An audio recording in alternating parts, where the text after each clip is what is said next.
Samples and markers are loaded into wells at the top of the gel. A running buffer is added. As electric current runs through the buffer, the negatively charged proteins migrate towards the anode. The polyacrylamide gel contains a stacking layer on top of a resolving layer. The stacking layer, which has a percentage T of around 4%, contains much larger pores than the resolving layer. Proteins tightly stacked like coins in order of decreasing mobility migrate through the stacking layer. At this stage, mobility of the proteins depends on the electrophoretic conditions. Because of the drastic difference in pore size, once the protein stacks reach the resolving layer, the proteins begin to separate according to size.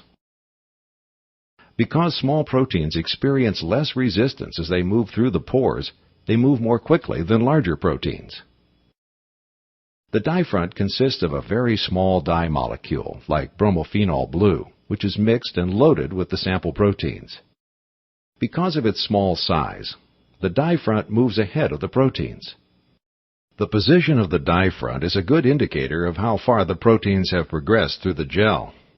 Electrophoresis is complete once the dye front reaches the bottom of the gel.